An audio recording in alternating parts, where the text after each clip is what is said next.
இந்த ஆன்லைன் சர்வீஸில் கலந்து கொண்டிருக்கிற உங்கள் ஒவ்வொருத்தரையும் என் தேவனாகிய கர்த்தர் ஆசீர்வதிப்பாராக. கர்த்தருடைய பாதத்தில் நீங்கள் ஒவ்வொரு முறையும் வந்து அமரும் பொழுது, தேவனுடைய வார்த்தையை கேட்கும் பொழுது, கர்த்தர் உங்களையும் உங்கள் குடும்பங்களையும் ஆசீர்வதிக்க அவர் உண்மையுள்ள தேவனாக இருக்கிறார். இந்த வேளையில் பாருங்களேன், வயதான அப்பா அம்மா அந்த காலத்தில் பார்க்கும் பொழுது, தாத்தா பாட்டிங்கெல்லாம் பார்க்கும் பொழுது அவங்கக்கிட்ட வாட்ச் இருக்காது. நம்மனா இந்த காலத்தில் பார்த்து டைம் பார்த்து நம்ம சொல்லிடுவோம். ஆனால் அந்த காலத்தில் வந்துட்டு அது போல் டைம் பார்த்து சொல்கிறதுக்கு வாட்சும் சரியான விதத்தில் அவங்களால இருக்காது. ஆனால் கரெக்டாக அவங்க நேரத்தை சொல்லுவாங்க. படிப்பறிவு இல்லாமல் இருப்பாங்க, ஆனால் கரெக்டாக நேரத்தை சொல்லுவாங்க. எப்படி அவங்க கரெக்டாக நேரத்தை சொல்கிறாங்கனாக்கா, அவங்க சூரியன் அஸ்தமிக்கிறத வச்சு, அது மறைகிறத வச்சு, அது எந்த ஸ்தானத்தில் இருக்குது அதை வச்சு அவங்க என்ன பண்ணுவாங்க, இப்போ என்ன நேரம் அப்படின்ட்டு கரெக்டாக சொல்லுவாங்க. ஒரு அக்யூரேட்டாக இந்த பக்கமாக ஜாஸ்தியாக சொல்லிட மாட்டாங்க, கம்மியாகவும் சொல்லிட மாட்டாங்க. ஆனால் இப்போ நம்ம நேரத்தை பார்த்து சொல்லும் பொழுதே நம்ம தப்பு பண்ணுறோம். ஆனால் அவங்க வந்து கரெக்டாக சொல்லுவாங்க. எப்படி அப்படி சொல்கிறாங்க அவங்க பார்க்கும் பொழுது, அவங்களுக்கு அந்த அறிவு, இந்த நேரத்தில் உச்சியில் சூரியன் இருக்கும், இந்த நேரத்தில் சூரியன் மறையிற டைமு, இந்த நேரத்தில் சூரியன் அஸ்தமிக்கிற நேரம் அப்படின்னு அதை வச்சு அவங்க நினைப்பாங்க. அப்போது தேவனுடைய வார்த்தை சொல்லுகிறது, இவைகளெல்லாம் பார்க்கும் பொழுது தேவனுடைய வருகை எவ்வளவு சமீபமாக இருக்குன்றதை நம்ம தெரிஞ்சுக்கிறோம். எப்படி தெரிஞ்சுக்கிறோம்? இப்போ பாருங்களேன், வானம் மூடிட்டு மேகமாக இருக்கிறத பார்க்கும் பொழுது எல்லாருக்குமே தெரியுது இன்றைக்கி கண்டிப்பாக மழை வரும்ன்ட்டு. சின்ன பிள்ளைங்க கூட சொல்லிடுவாங்க, இன்றைக்கி மழை வர மாதிரி இது, வானெல்லாம் மூடின்னு இருக்குதுன்ட்டு. அப்போது தேவனுடைய வார்த்தை சொல்லுகிறது, இவைகளெல்லாம் சம்பவிக்கும் பொழுது என்னுடைய வருகைக்குரிய அடையாளம் என்று. அப்போது இவைகளெல்லாம் நம்ம நிர்ணயிக்கிறோம்னாக்கா, நம்மளை சுற்றி இருக்கிறதான சூழ்நிலைமைகள், நம்மளை சுற்றி இருக்கிறதான இயற்கையை நமக்கு தேவனுடைய வருகையை வெளிப்படுத்தி காட்டுகிறது. பாருங்களேன், இயேசு ஒரு இடத்துல போயிட்டு இருக்கும் பொழுது ஆண்டவர் சொல்றாரு, ஒரு கல்லின் மேல் ஒரு கல் இராதபடிக்கு இந்த தேவாலயங்கள் இடிக்கப்பட்டு போகும் என்று. அப்போ அப்படி சொல்லும் பொழுது உடனே சிஷ்யங்க கேட்குறாங்க, ஆண்டவரே இவைகள் எப்பொழுது சம்பவிக்கும், இதற்குரிய அடையாளங்கள் யாவன எங்களுக்கு நீங்கள் சொல்லுங்கன்ட்டு. இப்போ உங்கள் பிள்ளைங்களுக்கு கூட நீங்கள் ஒரு சில சமயத்தில் கதைங்களெல்லாம் சொல்லுவீங்க. தாத்தா பாட்டிங்க உட்காந்து உங்கள் பேர பிள்ளைங்களுக்கு நீங்கள் உட்காந்து சொல்லுவீங்க. சொல்லும் பொழுது அவங்க உடனே கேட்குவாங்க, இது எப்போ நடந்துச்சு, எப்போ ஆகும், எந்த காலத்தில் நடந்துச்சு, அப்படி ஒரு சில பிள்ளைங்களை பாருங்கள் கேள்விங்களை கேட்டுகிட்டே இருப்பாங்க. அதுபோல் சிஷ்யங்க கேட்குறாங்க, ஆண்டவரே இவைகளெல்லாம் எப்பொழுது நடக்கும்ன்ட்டு எங்களுக்கு அதுக்குரிய அடையாளங்களை நீங்கள் காட்டுங்க, அதுக்குரிய அடையாளங்களை நீங்கள் சொல்லுங்கள் எங்களுக்கு அப்படின்னு சொல்லும் பொழுது ஆண்டவர் வந்து சொல்கிறாரு, அநேகர் என் நாமத்தை தரித்து கொண்டு நானே கிறிஸ்து என்று சொல்லுவார்கள், நீங்கள் இடராதபடிக்கு எச்சரிக்கையாக இருங்கள் என்று சொல்கிறாரு. அதுக்கு பிறகு ஆண்டவருடைய வார்த்தை சொல்லுகிறது, நீங்கள் எங்கே பார்த்தாலும் பூமி அதிர்ச்சிகளை பார்ப்பீங்க. அதற்கு பிறகு ஆண்டவருடைய வார்த்தை சொல்லுகிறது, நீங்க யுத்தங்களின் செய்திகளையும் கேட்பீங்க. ஜனத்துக்கு விரோதமாக ஜனங்கள் எழும்புவார்கள், ஒரு நாட்டுக்கு விரோதமாக இன்னொரு நாட்டுகள் எழும்பும், பஞ்சங்களும் கொள்ளை நோய்களும் பூமி அதிர்ச்சிகளும் பல இடங்களில் உண்டாகும், அநேகருடைய அன்பு கடைசி நாட்களில் தனிந்து போகும் என்று வேதத்தில் சொல்லப்பட்டிருக்கு. அதற்கு பிறகு தேவனுடைய வார்த்தை சொல்லப்பட்டிருக்கு, பூமி எங்கும் தேவனுடைய வார்த்தையை வந்து பிரசங்கிப்பாங்களாம். இந்த காலகட்டத்தில் பாருங்க, எந்த இடத்துல பார்த்தாலும் தேவனுடைய வார்த்தையை வந்துட்டு பிரசங்கிச்சுட்டே இருக்கிறாங்க, தேவனுடைய வார்த்தையை எடுத்து போதிச்சுட்டே இருக்கிறாங்க. அதுக்கு என்ன காரணம்? உங்களுக்காக நான் இந்த வசனத்தை வாசிக்கிறேன். மத்தேயு 24:14 ராஜ்யத்தினுடைய இந்த சுவிசேஷம் பூலோகம் எங்கும் உள்ள சகல ஜாதிகளுக்கும் சாட்சியாக பிரசங்கிக்கப்படும், அப்பொழுது முடிவு வரும். பார்த்தீங்களா? அப்போ தேவனுடைய வார்த்தையை இந்த பூமி முழுக்க எல்லா இடத்துலையும் தேவனுடைய வார்த்தையை வந்து சொல்லுவாங்களாம். அப்போ இந்த காலகட்டத்தில் தேவனுடைய வார்த்தைன்றது எவ்வளோ துரிதமாக, நேரம் வீணாக்காம கர்த்தருடைய பிள்ளைங்க ஊழியக்காரங்க தேவனுடைய வார்த்தையை வந்து பல விதத்தில் சொல்லிட்டு இருக்காங்க. ஏன்? கர்த்தருடைய வார்த்தை சொல்லப்பட்டிருக்கு, இந்த ராஜ்யத்தினுடைய சுவிசேஷம் எல்லா இடத்துக்கும் போகும்ன்ட்டு. அப்போ தேவனுடைய சுத்தம் என்ன?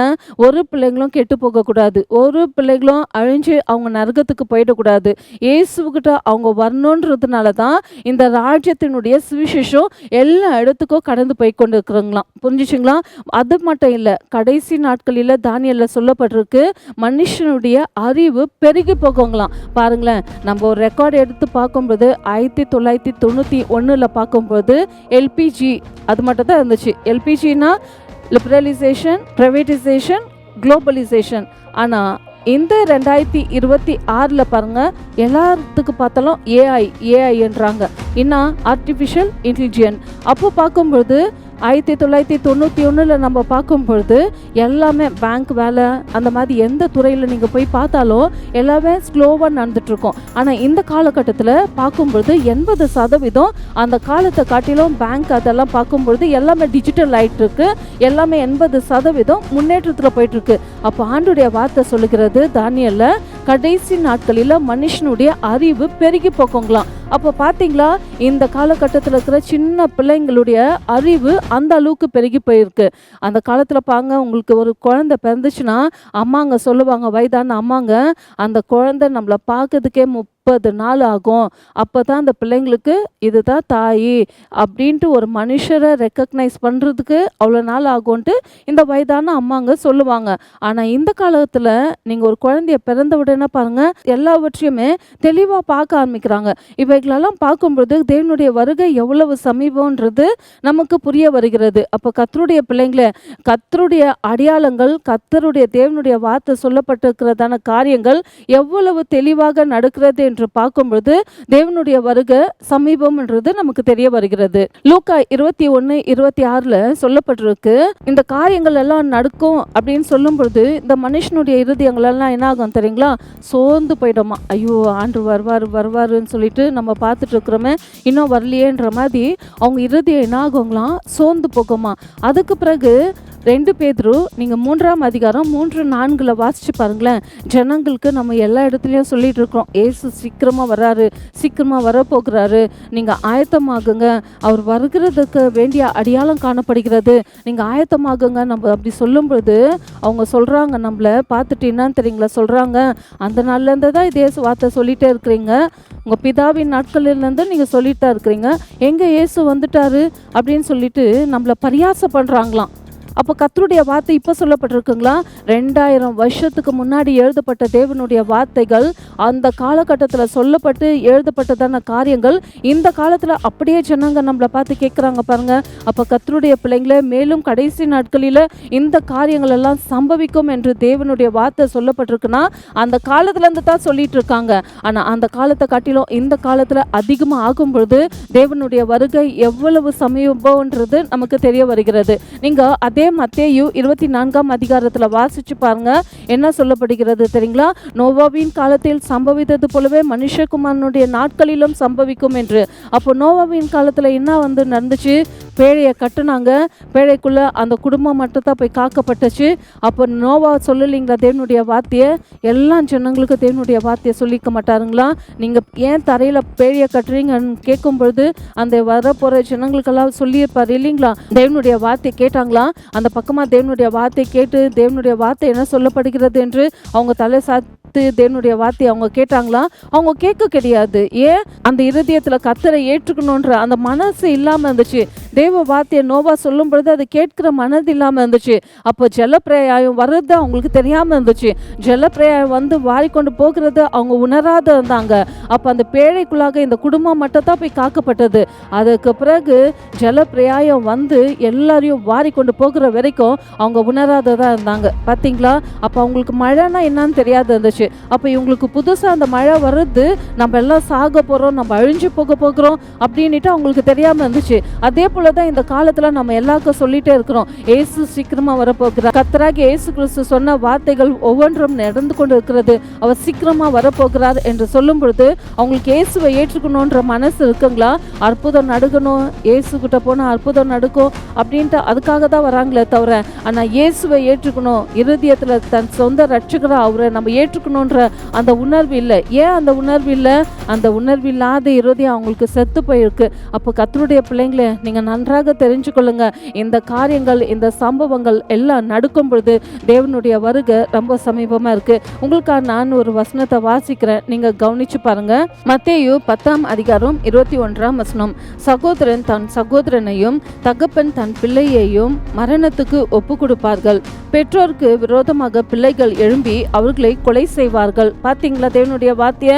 ஒரு காலத்தில் நம்ம சின்ன பிள்ளைங்களா இருக்கும் பொழுது நம்ம தாய் தகப்பனை நம்மளுக்கு எதாகலாம் நம்ம அப்பா அம்மாவுக்கு நமக்கு இல்லாட்டியோட பரவாயில்ல, நம்ம அப்பா அம்மாவுக்கு இருக்கட்டும் அப்படின்னு சொல்லி நம்ம யோசிப்போம். ஆனால் இந்த காலகட்டத்தில் இருக்கிற பிள்ளைங்க அப்படி யோசிக்கிறாங்களா?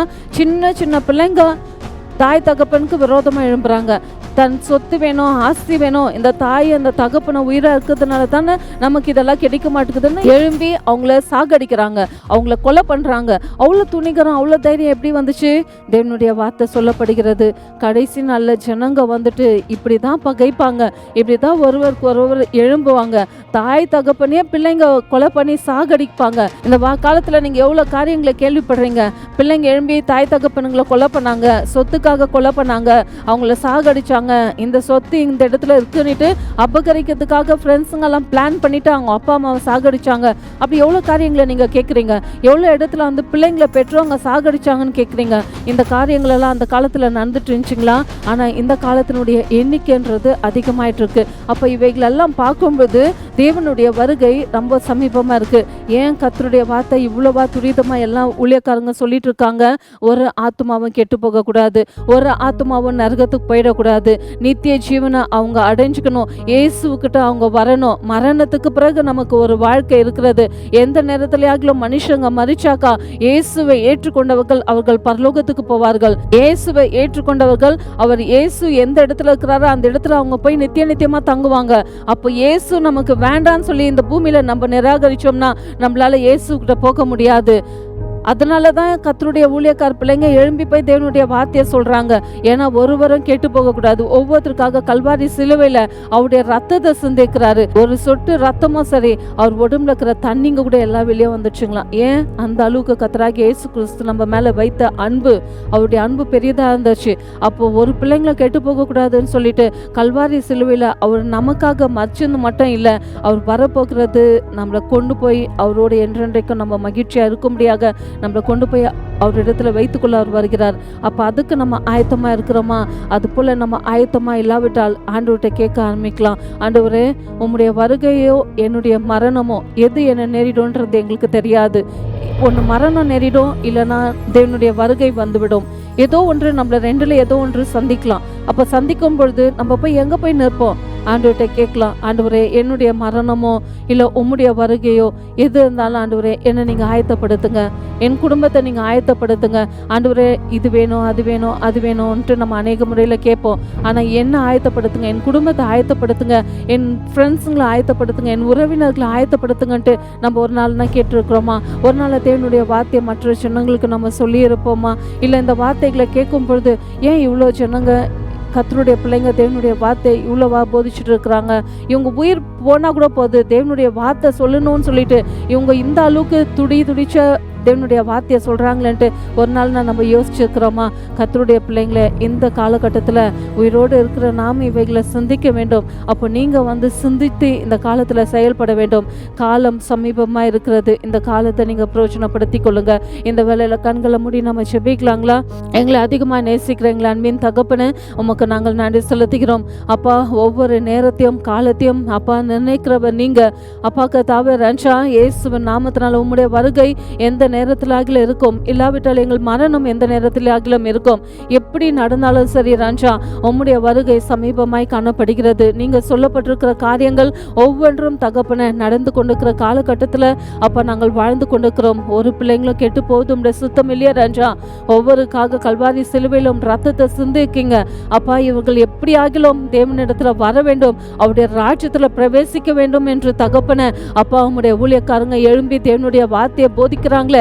நீங்க சொன்ன வார்த்தைகளை, நீங்க சொன்ன கட்டளைகளை அப்பா கர்த்தாவே எடுத்து செயல்பட்டு கொண்டிருக்கிறார்கள். ஆனா ஒருவரும் தகப்பன நோவாவின் நாட்களில் நடந்தது போல மனுஷனுடைய நாட்களில் நடக்கும் என்று நாங்கள் கேள்விப்படுகிறோம். நோவாவின் நாட்களில் அப்பா நோவா எத்தனை பேருக்கு தேவனுடைய வார்த்தையை சொல்லியிருப்பாங்க, ஆனா ஏற்றுக்க மனசு இல்லாம அப்பா மறிச்சு போயிட்டாங்க. ஆனா அது போல தகப்பனே என் ஜனங்கள் உணர்வில்லாத போகாதபடிக்கு அப்பா அந்த உணர்வை கத்த நீங்க தரும்படியா நாங்கள் செபிக்கிறோம். ஒருவரும் கெட்டு போதும் சுத்தம் இல்லையா ராஜா? ஒவ்வொருத்தருக்காக கல்வாரி சிலுவையிலும் ரத்தத்தை சிந்திக்கிறீங்களே, உங்களுடைய ரத்தத்தினால ஒவ்வொரு பிள்ளைகளை நீங்க மீட்டுக் கொள்ளுங்க.